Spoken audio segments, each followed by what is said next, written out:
Salam Bapak Ibu, kita bertemu kembali dalam pembahasan firman Tuhan dalam suasana berbahagia ketika anak-anak Tuhan, laki-laki dan perempuan menyatakan diri untuk melanjutkan hubungan mereka ke dalam bentuk pernikahan.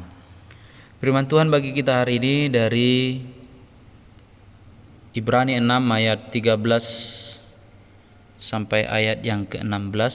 Saya akan membaca bagi kita semua. Sebab ketika Allah memberikan janjinya kepada Abraham, ia bersumpah demi dirinya sendiri, karena tidak ada orang yang lebih tinggi daripadanya.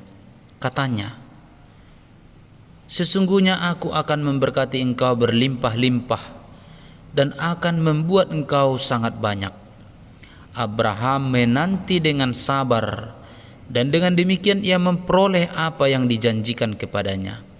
Sebab manusia bersumpah demi orang yang lebih tinggi, dan sumpah itu menjadi suatu pengokohan baginya yang mengakhiri segala bantahan. Amin. Hari ini Bapak Ibu, tema kita adalah menantikan janji. Yang pertama, mari kita lihat konteks Ibrani 6 ayat 13 sampai 16 ini, bahwa orang-orang Kristen Yahudi atau Ibrani sedang menderita di Italia. Nah, mereka ini menanti-nantikan kedatangan Tuhan Yesus Kristus seperti yang dijanjikan dalam Kisah Para Rasul 1, kan. Di dalam Kisah Para Rasul 1 itu kan dikatakan bahwa ia yang naik ke surga akan turun dengan cara yang sama.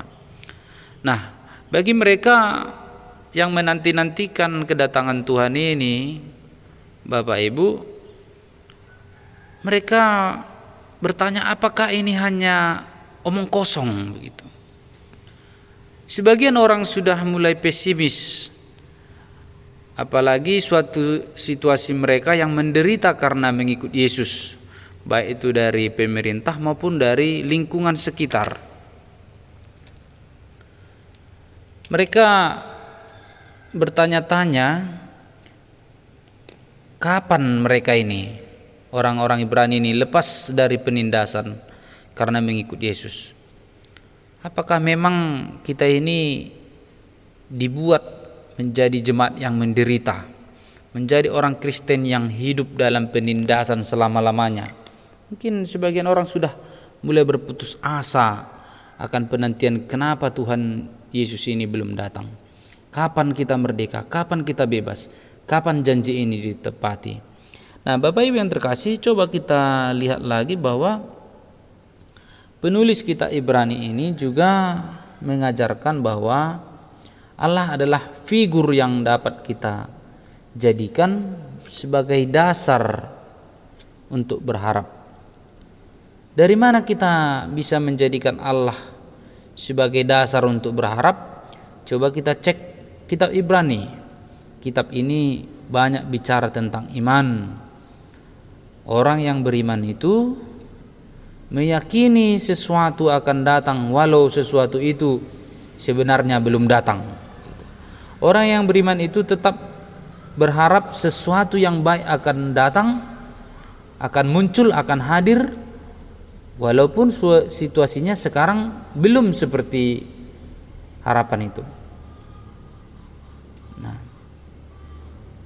sebab kalau Allah sudah berjanji, ya, bagi penulis kitab Ibrani ini, kalau Allah sudah berjanji, ia tidak mungkin mengingkari. Nah, ini sangat berbeda sekali dengan manusia. Kalau kita manusia kan berbeda-beda kan, janjinya besok gitu tapi tidak ditepati, janjinya seperti ini tapi tidak ditepati.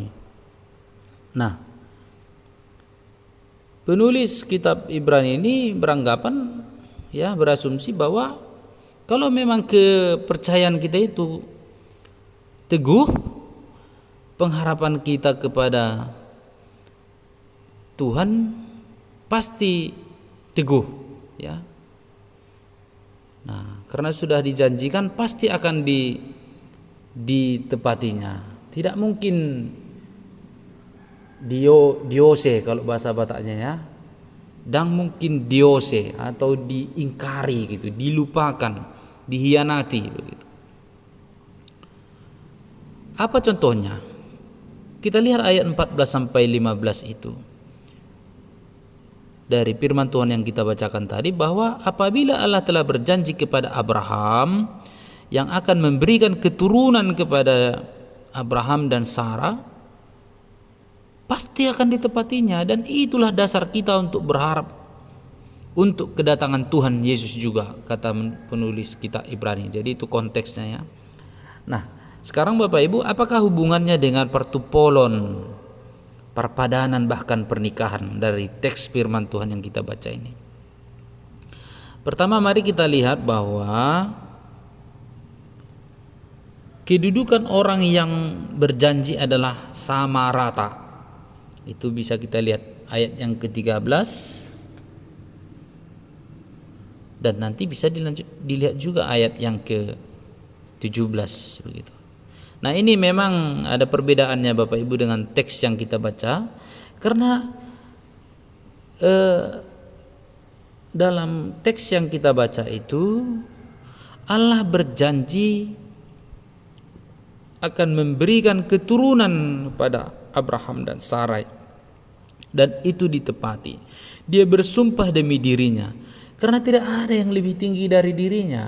Nah, itulah yang membedakan janji Allah kepada Abraham dengan janji si laki-laki ini dengan si perempuan ini yang mau menikah ya.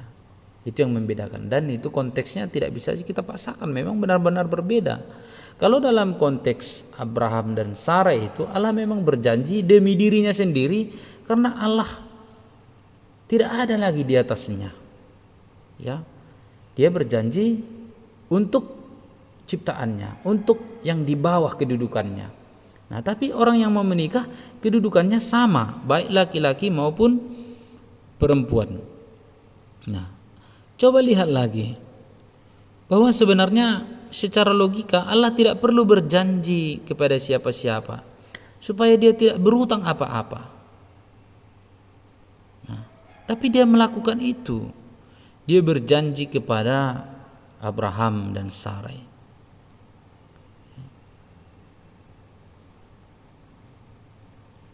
Ia berjanji untuk memberkati, untuk memberikan keturunan. Baru muncul pertanyaan dalam hati kita, untuk apa Allah mau berjanji seperti itu? Untuk apa? Apa motifnya? Motifnya itu hanya satu, yaitu karena kasihnya kepada ciptaan itu. Nah, jadi yang pertama sekali, camkanlah bahwa dalam sebuah rumah tangga kedudukanmu atau tingkat janjimu itu baik laki-laki maupun perempuan adalah sama gitu. Jangan nanti ada di antara laki-laki atau perempuan yang mau menikah ini merasa lebih hebat, lebih pantas dihormati, lebih layak disayangi, dan menganggap misalnya si perempuan ini harus lebih serius janjinya. Sementara janji si laki-laki itu fleksibel, janjinya melentur, janjinya itu sesuai situasi dan kondisi. Nah, jadi tidak ya, janji itu dari kedudukan secara personal juga sama, dan dari janji itu juga derajatnya sama. Yang kedua, sekali berjanji tetap berjanji. Nah, Allah adalah teladan, dan tentu saja Dia adalah dasar, karena kita tidak karena Allah adalah Allah yang berjanji dan menepati. Jadi kita tidak boleh berjanji dengan sembarangan, tidak boleh berjanji asal-asalan hanya untuk mengamankan situasi untuk sementara, hanya untuk memperingan keadaan sementara, untuk menenangkan keadaan sementara, lalu kita berjanji untuk meredakan konflik untuk sementara, maka kita berjanji ya, padahal janji itu kita ingkari. Kita bukan orang-orang yang bertipe seperti itu ya. Orang-orang yang beriman itu tidak seperti itu. Orang yang beriman itu tidak berjanji dengan sembarangan. Dia berjanji dan akan menepati. Tahun lalu ada sebuah postingan yang viral ya, saudara kita di Facebook ya. Tidak usahlah saya sebutkan namanya, walaupun kalau saya sebut pun sebenarnya tidak jadi merendahkan atau memperburuk, enggak ya, karena ini konten sifatnya lucu sebenarnya. Nah, seorang ibu itu dia bilang kepada suaminya, pasangan muda ini, ayo dulu beli bakso katanya.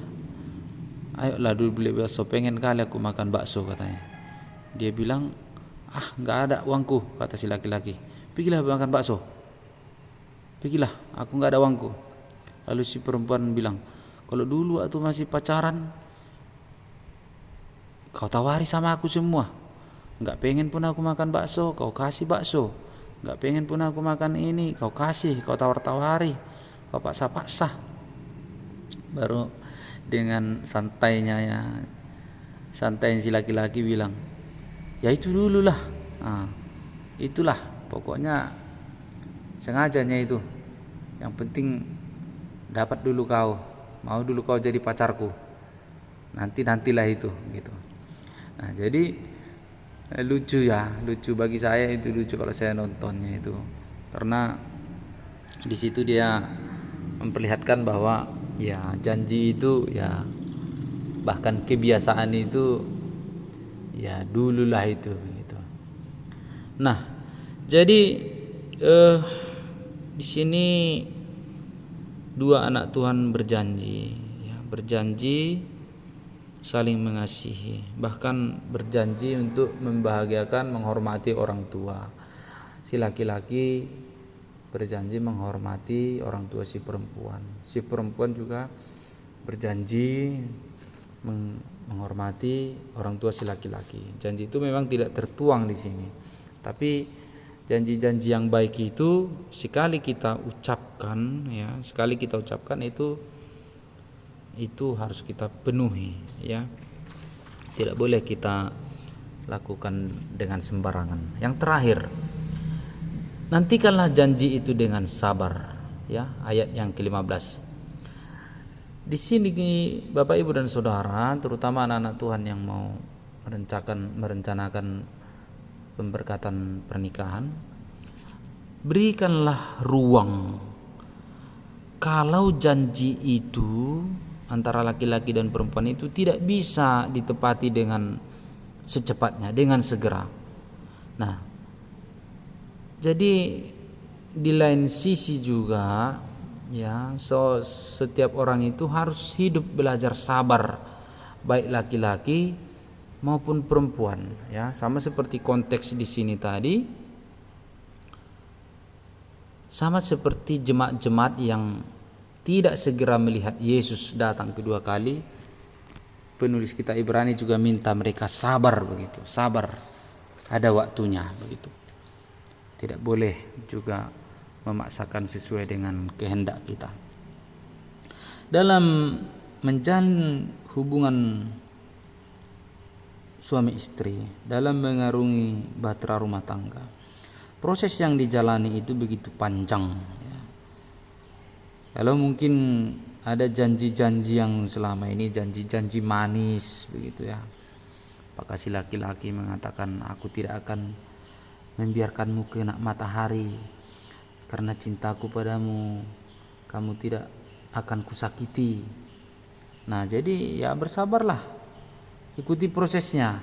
Mana tahu itu nanti tidak bisa langsung segera ditepatinya kan. Nah, belajar tumbuh bersama ya, supaya pada akhirnya nanti janji-janji itu bisa dilaksanakan secara bersama-sama. Belajar juga dari Abraham dan Sarai, mereka itu sabar ya, walaupun lama, walaupun sudah tidak logis lagi, walaupun sudah mati pucuk Sarai, tapi Abraham tetap setia dan sabar memegang janji Allah itu. Dan dia tahu bahwa Allah tidak lupa pada janjinya yang sudah diucapkannya, sehingga Abraham waktu itu sudah berumur lebih kurang 100 tahun dan Sarai berumur lebih kurang 90 tahun, lalu mereka dikaruniai anak yang dinamai Ishak. Nah, jadi penting untuk diperhatikan di sini Bapak Ibu dan Saudara, terutama kedua anak Tuhan, supaya jangan hanya menuntut janji juga ya. Jangan hanya menuntut janji tapi lupa kewajiban. Banyak keluarga justru hancur karena salah seorang hanya menanti atau menuntut janji, menuntut hak, tapi lupa kepada kewajiban. Nah, jadi Bapak Ibu dan Saudara, ketiga hal inilah yang perlu menjadi pegangan bagi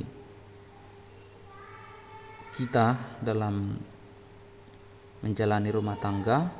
Kiranya saudara berdua bisa menjalaninya.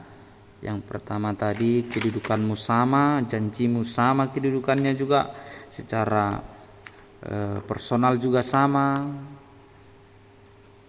Tidak ada pembagian kasta dalam janji, tidak ada. Nah, yang kedua tadi, sekali berjanji tetap berjanji, jangan berjanji secara sembarangan, asal-asalan tanpa menepati. Dan yang ketiga,